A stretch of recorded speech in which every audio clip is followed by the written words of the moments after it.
so many of the families I meet come in total crisis mode at the hospital. Sometimes I meet them on the worst day of their lives after their son or daughter's had a suicide attempt.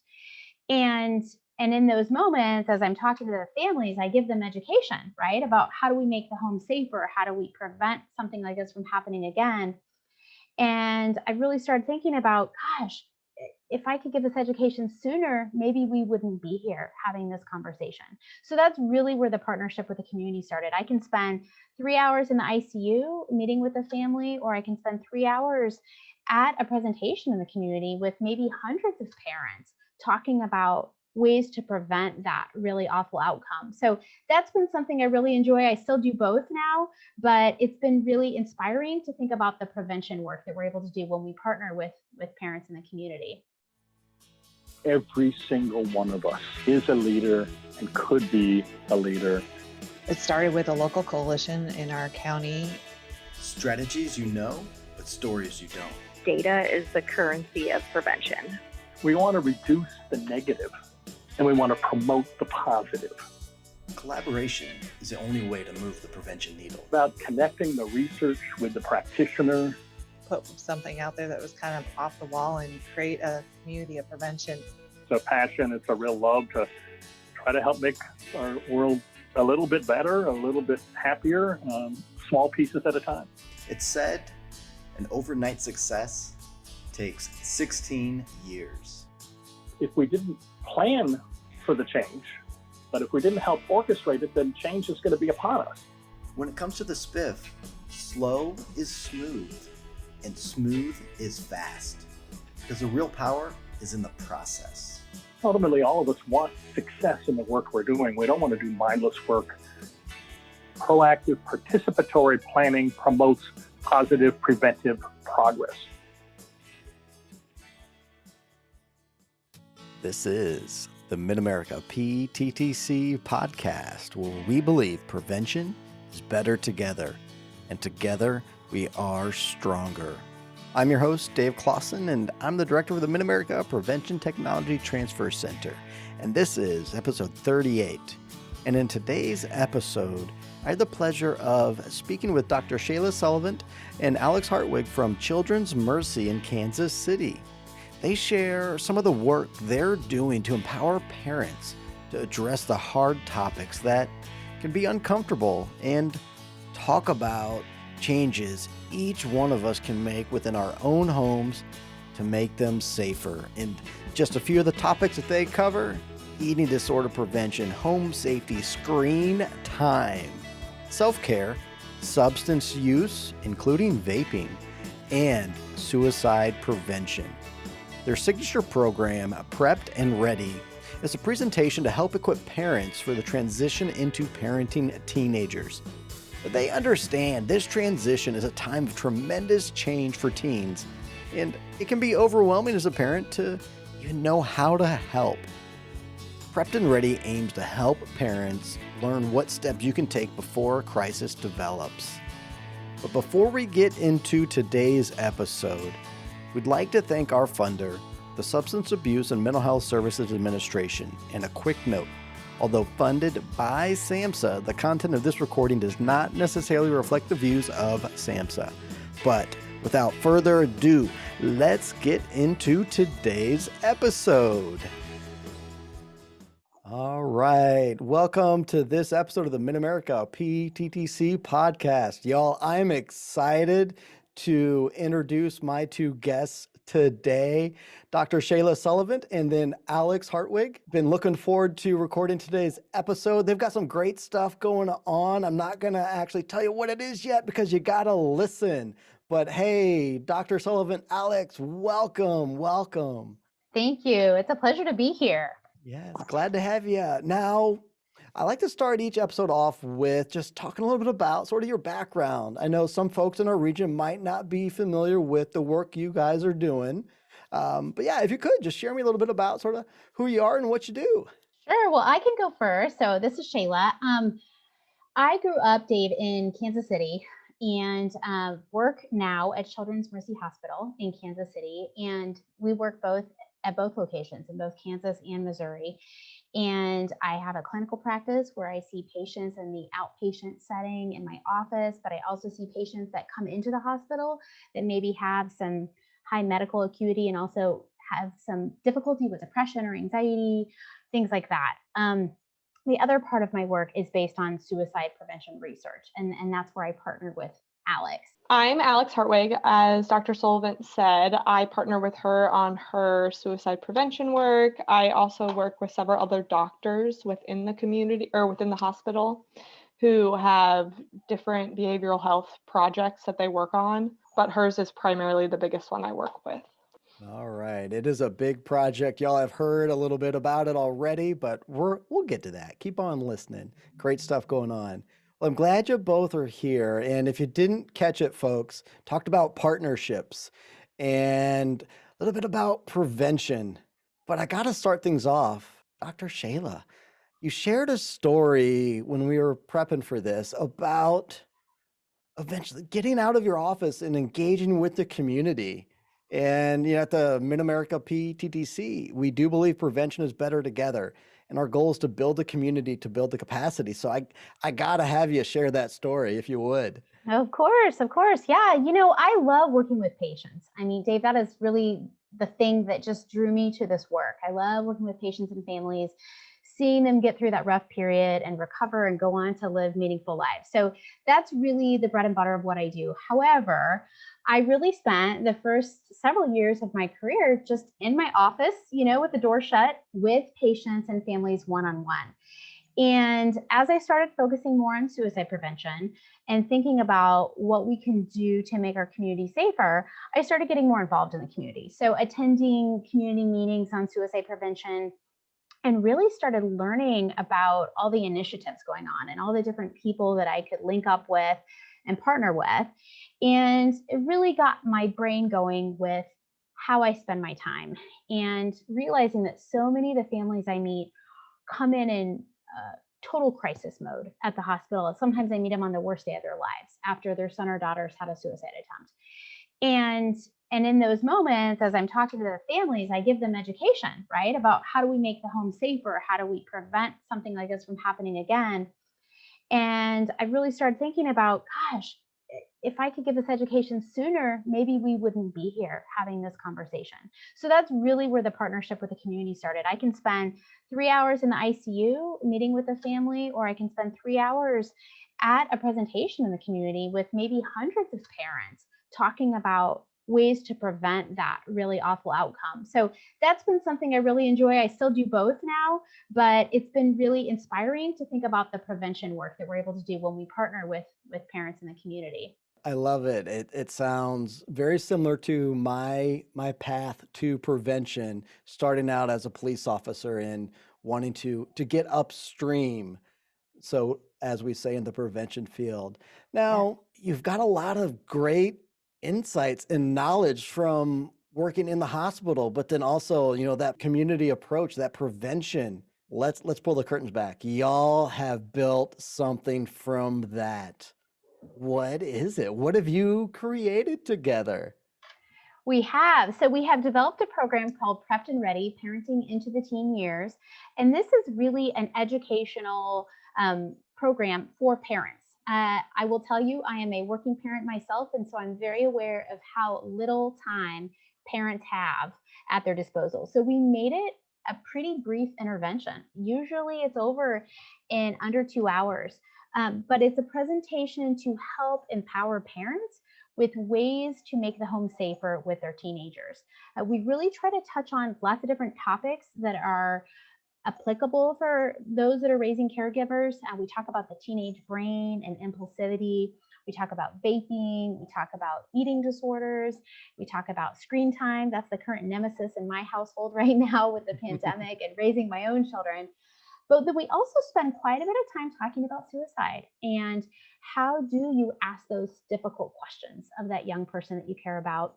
How do we do a better job of identifying risk in advance so that we can prevent a bad thing from happening?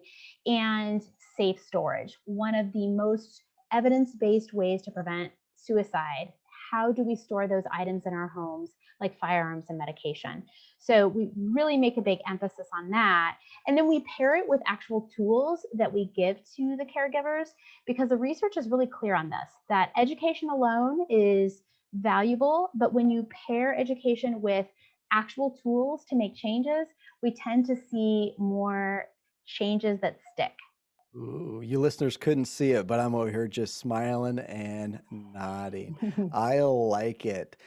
You kind of hinted at these tools. I feel like that's a good segue to this pretty, pretty powerful toolkit y'all have put together. Would you or Alex tell me about that? Because there's a lot of stuff that the folks get. I can open up with that. So we do send toolkits out to participants who engage in our research. And within the toolkit, we have a lockable medication storage cabinet, which when you open it up, it has different layers. So you have a top part and a bottom part. Upon lifting up the top layer, we have a list of resources that we have within the toolkit. So that is a kitty litter, Ziploc bag filled with kitty litter, which is for disposing of old medications. We have 4 weekly medication storage containers, and that's for parents to only have a handful of medication available instead of having the bottles. We also have handouts, so a small pamphlet that kind of goes over the basis of our presentation, as well as a handout that goes over bulletin points of the presentation and gives additional resources, including additional resources for medication storage or firearm storage. And we partner with a really great organization called Grandparents Against Gun Violence, who provide us with free quality cable gun locks that we then provide to individuals who are wanting a cable gun lock. Awesome. So what are some of the folks saying when they get this toolkit?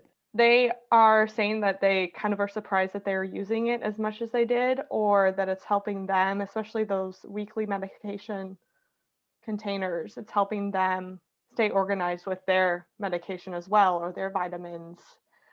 They know now, oh, I have to fill it because this is the last week I have, or, oh, Timmy didn't take his medication today. Like, we now have a nice way of seeing we're seeing that we can daily medications. You know, another thing I would just add to that I have been really impressed by, in our follow-up survey, we find that 40% of firearm owners say that after the presentation, they went home and learned more about how firearms are stored at their homes.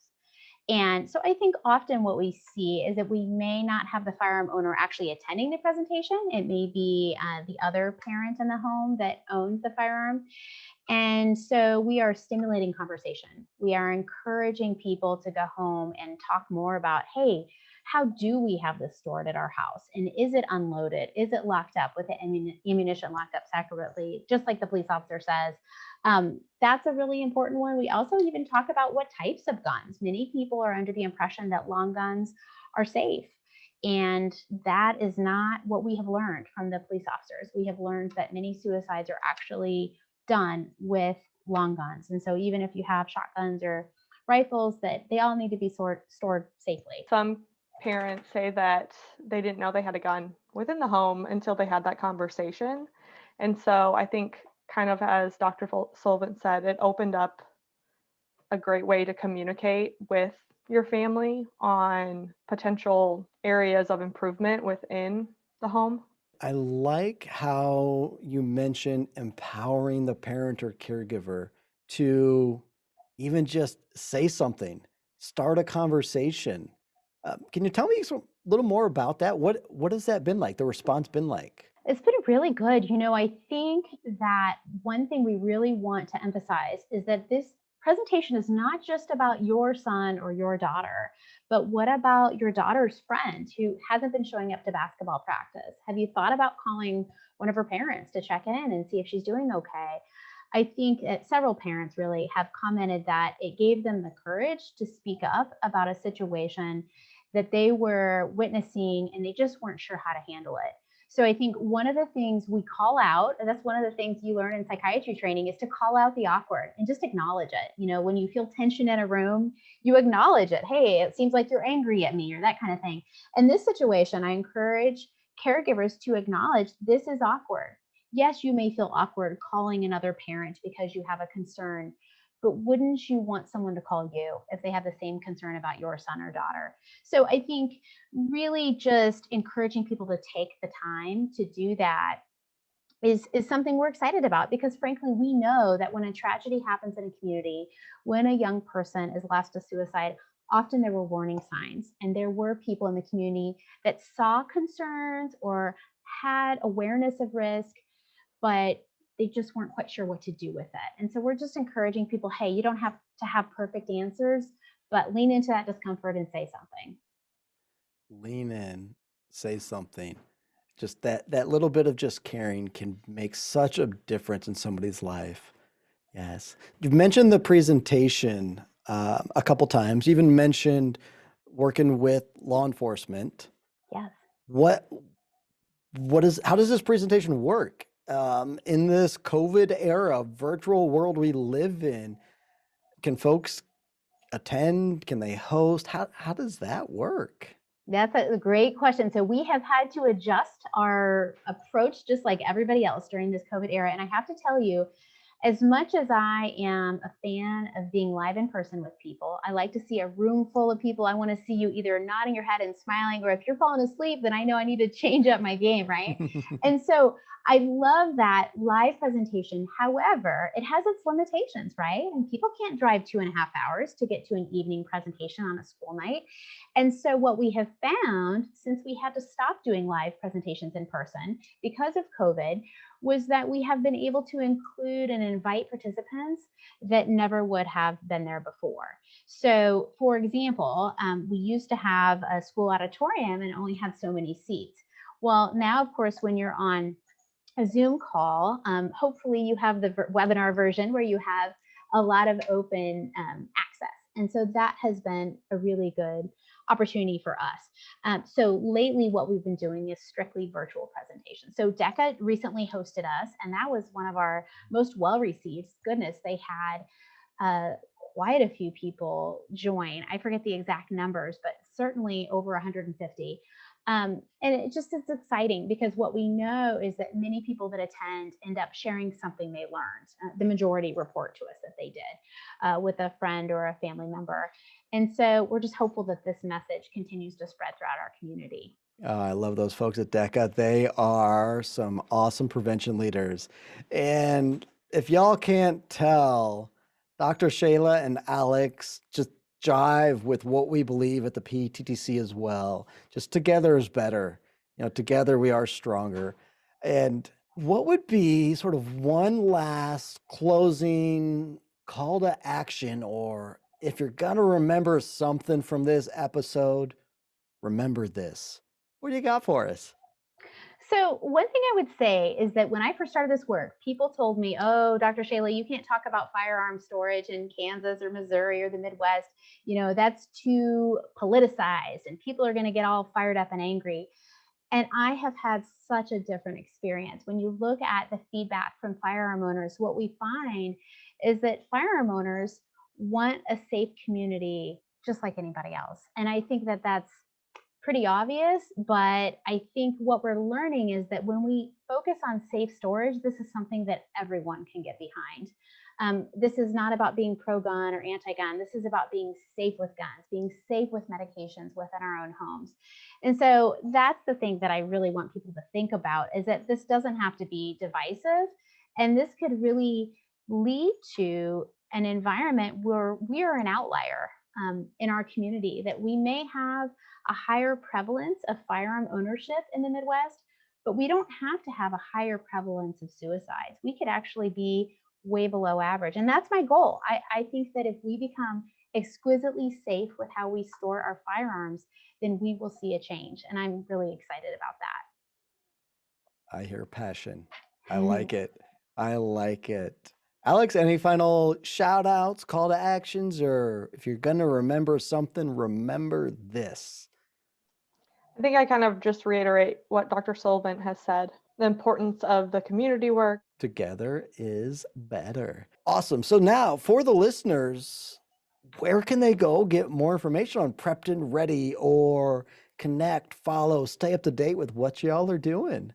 Yeah, so if you just go to your favorite search engine and put in Prepped and Ready in Children's Mercy Hospital, you will get to our website. And we are continually updating that website. It does have a video that kind of describes our program a little bit, that was done for a benefit last year. It's got community leaders talking about the value of Prepped and Ready. But we have worked really hard to update the website when we have future opportunities come available. So in the coming weeks, we'll be having another link put up for our presentation in April that's coming.